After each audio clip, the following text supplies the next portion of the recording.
Olá pessoal, vamos dar continuidade ao nosso curso, né? E hoje a gente tem uma aula muito especial, uma aula bacana, porque é uma aula que vai fugir um pouco daquilo que a gente está acostumado. Isso é bom, né? A gente passa muito tempo aí, desde o ensino fundamental, no nono ano, até os 3 anos do ensino médio, sendo bombardeados por uma única visão sobre o que é um ácido, o que é uma base. Mas há mais nesse campo e há coisas muito significativas em químicas sobre novas definições de ácidos, novas definições de base, né? Então, e a gente estuda tanto ácido e base porque há uma razão para isso. A gente é cercado ah, tanto naturalmente quanto por produção industrial por esses compostos, né? Então a gente é cercado por essas substâncias e são substâncias fundamentais na nossa sociedade, né? E é muito importante lembrar que a química de ácidos e bases ela ajudou a solidificar diversos fundamentos na química sobre reatividade de vários compostos, como a gente compreende a reatividade. Então, eles foram fundamentos importantíssimos para isso, né? E a acidez e a basicidade está muito conectado à própria estrutura molecular do composto envolvido na reação, né? E isso levou também, né, a nossa compreensão de compostos ácidos, compostos básicos, o estudo aprofundado deles nos levou a entender melhor conceitos em química como reações reversíveis que vão chegar a um equilíbrio químico, conceitos termodinâmicos associados a reações químicas, né?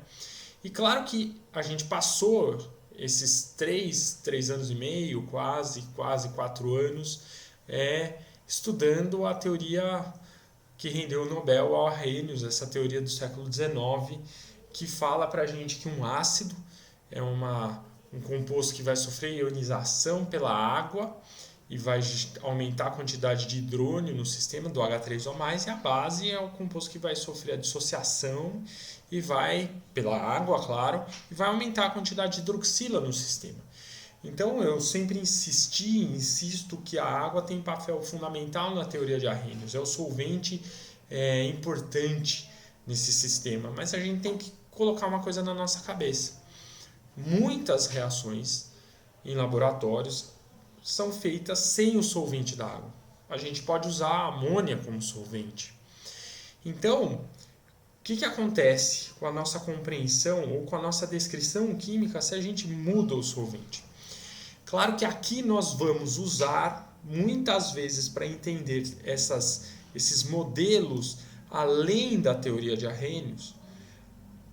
Solvente, a gente vai usar o solvente, a solução aquosa, porque ela ajuda a gente a compreender também essas teorias além da teoria de Arrhenius. Porém, é importante que a gente entre nesse assunto sabendo que elas vão surgir para que a gente explique reações mais diferentes, mais complicadas, que não poderiam ser explicadas pela teoria típica de Arrhenius, tá? Então, é isso que eu coloco aqui em vermelho, né? Se a solução não é aquosa, se a gente tem alguma coisa diferente do que a gente tem visto ultimamente, como é que a gente vai fazer? Como é que a gente vai explicar a reação? Como é que a gente vai entender a reação?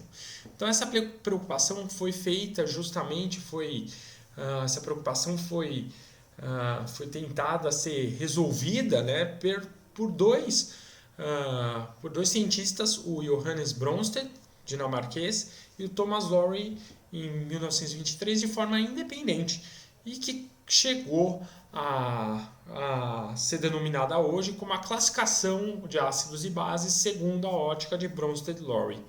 Muito bem. Então, é fundamental que a gente entenda a seguinte coisa. E também, né, antes de falar de Bronsted e Lowry, é bom saber que eu tenho uma definição ainda mais geral de ácidos e bases, que são os ácidos e bases de Lewis. Então, não só eu tenho uma teoria que é a chamada teoria de Bronsted e Lowry, eu tenho também a teoria de Lewis para ácidos e bases. E essa teoria é ainda mais geral, mais ampla e que não envolve necessariamente o hidrogênio, o H+. Você vai ver daqui a pouco que a teoria de Bronsted-Lowry, o H+, ele é fundamental para entender a teoria. Mas o Lewis, que em 1916, né, ele desenvolveu a base, a fundamentação do modelo dele para ácidos e bases e não chamou muita atenção na época, só começou a chamar atenção para a teoria de Lewis depois que a teoria de Bronsted-Lowry começou a ser mais bem aceita.